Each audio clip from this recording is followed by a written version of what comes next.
Hi guys, so we are in the garden today, and I don't know about you, sometimes if you plant a summer garden, by the very end of August it's kind of petering out.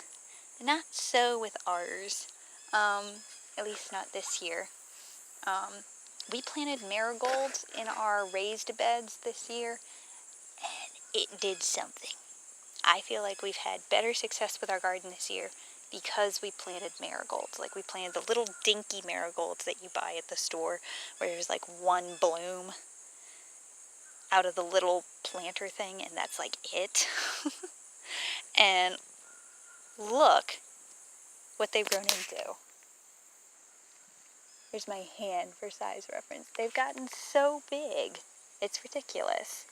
So I love having a garden. We've only ever really had like a produce garden in the summer. And we've had lots of great results this year. This is everything I picked just so far today. I've got one super duper wonky tomato. And why did I pick it even though it's not red yet? It's in a spot where it's not going to get a lot of sunlight. So I just picked it, and it's just going to go on the windowsill in the house. And it'll redden up after a couple days on the windowsill in the sunshine. So there's that. We've got 1, 2, 3, 4, 5. I've got 5 more tomatoes.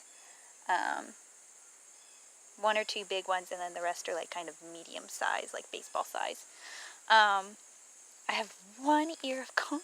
Look at little baby ear of corn.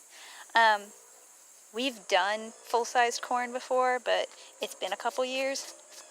And this year we planted it right on time when we normally do, and it did not do well for some odd reason. It just didn't take well. So, you wait a couple weeks just to make sure that it's not coming. And then we replanted. So this is how tall it is now. Normally it's a little bit taller than that. Normally it's my height, and we have plenty of corn to go around.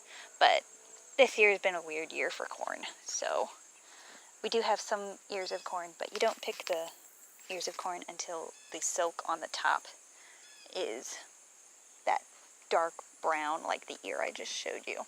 See? That's when you pick the corn. That's when it's at its best point. And then we have bell peppers. This is the small one off the top of the bucket. The bigger ones are in the bottom, but I got 3 of those today. We planted radishes too. We planted those in the past before. I only picked 1 today because there was only one that seemed like big enough. Sometimes root vegetables are hard because you don't want to pull it out and then like try to replant it or something like that. But you can't see it all the way. Oh goody, the rain's starting to come. And so we have like a couple rows of radishes in here. But there was only that one that seemed big enough to pick. That's the only one I picked. And then we also have those wonderful things that I mentioned earlier. The Hungarian wax peppers. They look like banana peppers, but they're not. Sometimes they end up with a little bit of a red or orange tinge to them. They do get bigger than this, usually. We have had bigger ones, but this is the end of the season. So they look like banana peppers. They are not. They're jalapeno hot or a little bit hotter. We found that out. They weren't labeled where we bought them, so we automatically thought they were banana peppers. And of course, our tomatoes are going to town. If you got to start with something to plant that's edible, tomatoes are where you want to go. These were 2 teeny tiny tomato plants that we bought, and they just kind of, they take over wherever you plant them in the summer. And plus, another thing with tomatoes, if you wanted to start a garden, or maybe you started one this year and you're hoping to do one again next year, if you plant tomatoes, look at this whole vine here. If you plant tomatoes, you won't be able to, they'll do so well normally that you won't be able to pick every single tomato off the vine before it, goes bad or drops down, like that one right there. But you know what? You just leave that tomato there. Guess what? It comes back next year as a tomato plant somehow. Okay, they like to do that. And it's really, really cool. And then we bought two summer squash plants, little ones. We bought two, just in case the one didn't work or something like that. But here's the remains. This one vine's done. Here's the remains of the one vine. And then this is the second one.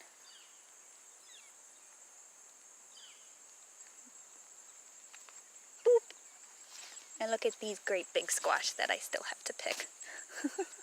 There's a reason I haven't picked them yet. I'm going to pick them up when I have two hands, because I'm going to have to carry both of those and this whole bucket of veggies into the house. Another thing that I picked today, which is kind of out of character, I've heard that this weed, try to get you to see it a little bit better, but this weed is good with salads, and it's edible, it's safe to eat. So I'm going to do some more research on that and see about that, because I know sorrel is something you can eat, and it tastes kind of citrusy, and I've picked that out of our yard before and, cleaned it and dried it or whatever, or froze it and used it in like soups and stuff in the winter. That is so good. That also grows everywhere.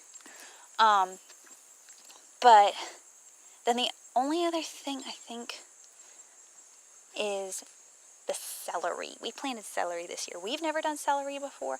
I know there's a lot of people out there who have not done celery before. The celery has actually gone better than I thought it would. We've been using the leaves in like salads and stuff. Like you just put a little bit in there because of course they're very powerful. But they're turning out greener than the store-bought celery. And leafier, of course. You can tell that when they grow them for the store, that it's probably not the first time they've grown celery.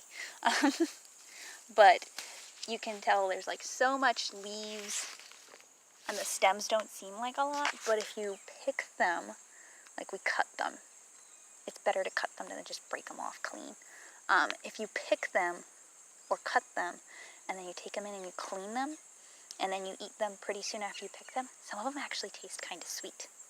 Not bitter, biting, like the pale ones you get at the grocery store. These ones actually taste kind of sweet, which was very interesting. And they're kind of skinny, but they're also, more green than the ones at the store. And when you cut them back, guess what happens? They grow back. So you can get celery throughout most of the season, but every time you cut some off, it's going to grow back. That's the way that all 1, 2, 3, 4, I believe that's the only ones we have. That's the way all 4 of our stalks or plants have been doing this year. Like we've already cut them a couple times, and you see they're growing back really well. So yeah. So I'm probably going to thin slice a squash or 2 that we have in the fridge still before they go bad. And then I'll probably put them in bags in the freezer. So that'll be fun, because then in the winter we can have stuff from our garden still without canning. I know canning's a big thing, but I just don't have the patience or the back for it.